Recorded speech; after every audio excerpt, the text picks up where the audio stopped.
Hello everyone, welcome to পিকুস blog and lifestyle. তোমরা সকলে কীরকম আছো? আশা করছি ভালো আছো। সকলকে শুভ নববর্ষের শুভেচ্ছা ও শুভকামনা রইল। বড়দেরকে আমার প্রণাম আর ছোটদেরকে ভালোবাসা জানালাম। সকালবেলা অনেক তাড়াতাড়ি কিন্তু ঘুম থেকে উঠে এইটা ওটা কাজ করতে করতে অনেক লেট হয়ে গেছে, প্রায় 11টা বেজে গেছে। আর বর গেছে বাজারে। ও বলল যে কাছাকাছি আছি, তার জন্য এটা শুনে তাড়াতাড়ি করে আটা মেখে রুটি করতে বসিয়ে দিলাম।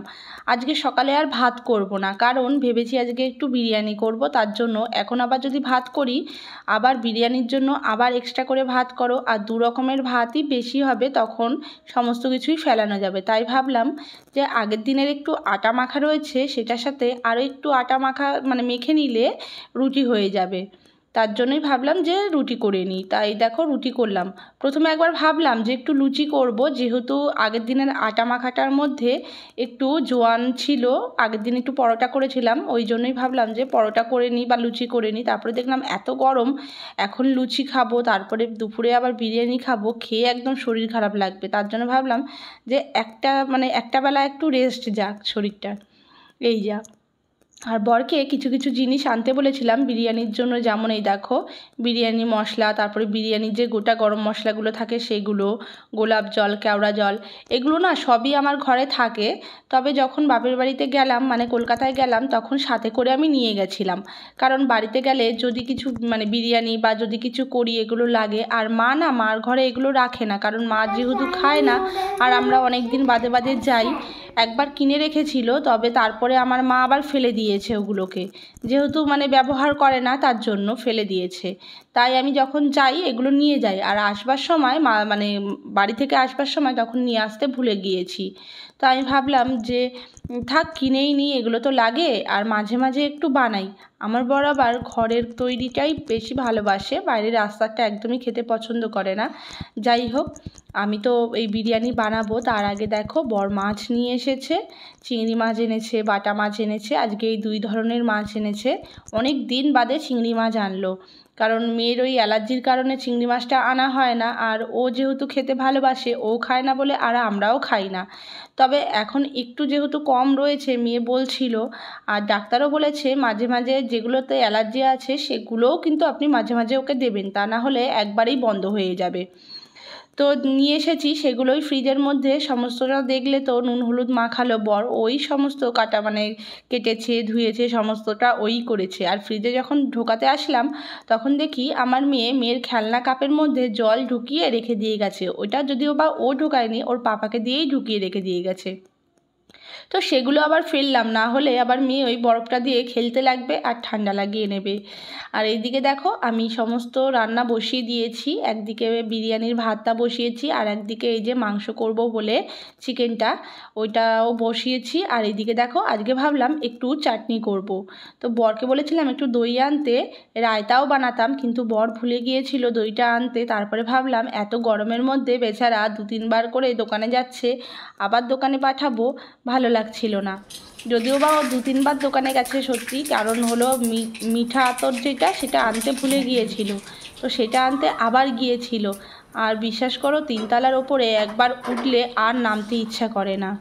তো এইদিকে দেখো আমি মাংসটা কষিয়ে নিচ্ছি। আমি কিন্তু বিরিয়ানিতে যখন মাংসটা দিই, সেই মাংসটা কিন্তু একদম 90% কুক করে তারপরে দিই।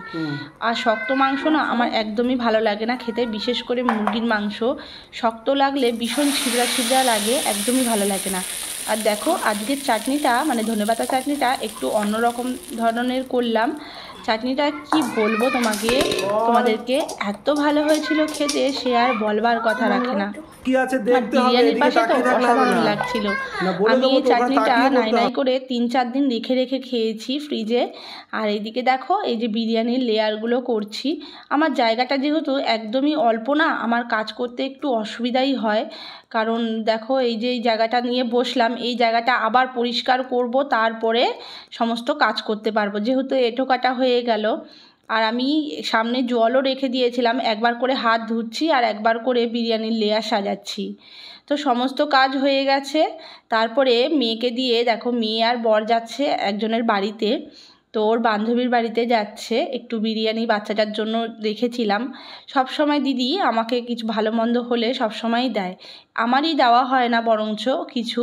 তো আজ ভাবলাম যে আজ মনে মনে ভেবেই রেখেছি যে আজ বিরিয়ানি একটু হলেও পাঠাবো দিদিকে, মানে মেয়ের বান্ধবীকে। তোমাদের সকলকে শুভ নববর্ষের শুভেচ্ছা ও আন্তরিক ভালোবাসা রইল। সকাল থেকে এতই কাজের ব্যস্ততা যে ঠিকঠাক করে ভিডিও করতে পারছি না।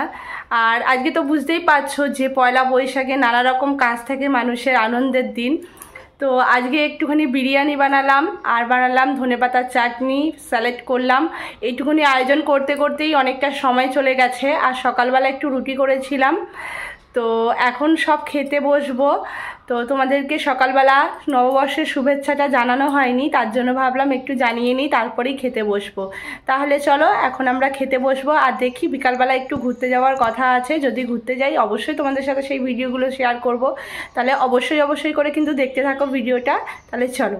সকাল থেকে কাজ করতে করতে প্রচণ্ড জোর খিদে পেয়ে গেছে। আর তখন বললাম না, দই দিয়ে তো আমি রুটি খেলাম না, অর্ধেক রুটি শুকনো শুকনো খেয়েছি, আর খিদে থাকতে পারছিলাম না। কোনো অংশে কম হয়নি, কিন্তু দোকানের থেকে আরো বরঞ্চ বেশি ভালো হয়েছে।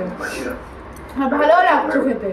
দোকানে যেমন এক্সট্রা একটা অয়েল থাকে না, ঘি, সেটা বাড়িতে অতটা না মানে দেওয়া হয় না, এটা আরো হেলদি হয়। বিরিয়ানিটা খুব সুন্দর হয়েছে। দেখো আমরা রেডি হয়ে নিয়েছি, এখন যাচ্ছি মেয়েকে নিয়ে পার্কে। আর দেখো আজকে আমাদের পয়লা বৈশাখের জামা কাপড়, হালকা পাতলা পয়লা বৈশাখের জামা কাপড়। মেয়ে তো বেরিয়ে গেছে, একটু দেরি হয়ে গেল খাওয়া দাওয়া করতে করতে, তাই ভাবলাম যে একটু ঘুরেই আসি মেয়েকে নিয়ে। তো তার জন্য ভাবলাম একটু ঘুরে আসি। তাহলে চলো। সকাল থেকে কাজ করতে করতেই কিন্তু হাঁপিয়ে উঠেছি। তারপরেও এই যে দেখো মেয়েকে নিয়ে একটু বেরাচ্ছি পার্কে, কারণ ওকে নিয়ে যদি আজকে না যাই খারাপ লাগবে খুব। বছরের প্রথম দিন, বাংলা বছরের প্রথম দিন, বাচ্চাকে নিয়ে একটু ঘুরতে না গেলে হয় বলো? সারা জীবন তো কাজ থাকবেই, শরীরে ক্লান্তিও থাকবে। তবে এই ছোটোবেলাটা ওর চলে গেলে আর কখনো কিন্তু ফিরে আসবে না। আর বড় হয়ে গেলে ও আর বলবেও না যে মাম্মা আমাকে একটু ঘুরতে নিয়ে যাও, পাপা একটু ঘুরতে নিয়ে যাও, আজকে একটু পার্কে যাব। ও কিন্তু এই কথাটা বলবেও না, তখন আমরা অপেক্ষা করে থাকবো ও কখন বলবে। তাই ভাবলাম যেই সময়টা চলে যায় সময়টা আর কিন্তু কখনো আসে না, এটা আমি আমার জীবন থেকে অনেকটা মানে বুঝেছি আমি। তার জন্য ভাবলাম বড় বলল চলো। আর পয়লা বৈশাখের জামাটা তো পরতে হবে বলো, যেই জামাটা নিয়েছি। ছোট্ট থেকে আমার নতুন জামা পরতে খুব আনন্দ লাগে। মনে হয় কোনো অকেশনের জন্য যদি জামাটা কিনে থাকি, মনে হয় কখন পরবো। আর আমি কিন্তু পুজো বা কোনো অকেশনে যদি কিছু কিনি কাউকে দেখাতেও পছন্দ করি না। কেন বলো তো? আমার মনে হয় দেখলে হয়তো পুরনো হয়ে যাবে জিনিসটা, যখন পরবো তখন সে দেখবে, তখনই সে কমেন্ট করবে সেটা ভালো হয়েছে না খারাপ হয়েছে। আর মেয়ে এসেই দেখো এই মিকি মাউসটায় ওঠবার জন্য ব্যস্ত হয়ে গেছে। মিকি মাউসটাতে ওকে ওঠালাম, ও কিছুক্ষণ ওইটাতে আনন্দ করে নিল। আর যেহেতু অনেকটা ভিড় ছিল তার জন্য ওই মিকি মাউসটাতে একটু কমই চড়িয়েছে, মানে কম খেলতে দিয়েছে মিকি মাউসটাতে। ওই মিকি মাউসটাতে উঠতে গেলে পয়সা দিয়েই উঠতে হয়। তবে এই পার্ক যে এই দোলনাটা রয়েছে, মানে দোলনা, তারপরে এই যে স্লিপ, এগুলোতে কোনো পয়সা লাগে না। যাই হোক, এই স্লিপে ওঠা নিয়েও আমার মেয়ের অনেক মানে ঘটনা রয়েছে। অনেক কষ্টে এই স্লিপে মানে ওকে ওঠানো শিখিয়েছি। আর দেখো গাছটা ভর্তি আম হয়েছে, দেখে মনে হচ্ছে যে ছিঁড়ি। আমি বরকে বলছিলাম একটা আম ছিঁড়বো, বর বলছে তোমাকে ধরে রাখবে, তোমার কারণে আমাদেরও ধরে রাখবে, আম তোমার ছিঁড়তে হবে না। তারপরে দেখো এই পার্কের থেকে ওই দিকের গার্ডেনের দিকে যাচ্ছিলাম, দেখি ফুলটা একদম নিচের দিকে ঝুলছে, কি ভালো লাগছে। আর দেখো এদিকে সবজি লাগিয়েছে, ফুলের চাষ করেছে, তবে এগুলো হলো গাঁদা ফুলের মানে চারা লাগিয়েছে। একটু এসে বসেছি, বসতে না বসতেই মেয়ের এখন বায়না যে আইসক্রিম খাবো। প্রথমে তো দুবার ধমকি দিয়ে চুপ করালাম যে কালকে স্কুল আছে, আইসক্রিম খেলে ঠান্ডা লেগে যাবে। চুপ করে বসেছিল। তারপরে বিশ্বাস করো ছোট ছোট বাচ্চাগুলো যত যাচ্ছে একটা করে আইসক্রিম হাতে নিয়ে যাচ্ছে, আর সব যেন আমাদেরই সামনে দিয়ে যাচ্ছে। তো এইটা দেখে মেয়ে আর মানে মুখটা ছোট করে বসে রয়েছে। তারপরে ভাবলাম ঠান্ডা লাগুক, ওর মন ছোট হতে দেব না। তো আইসক্রিমটা ওর পাপা কিনে দিয়েছে।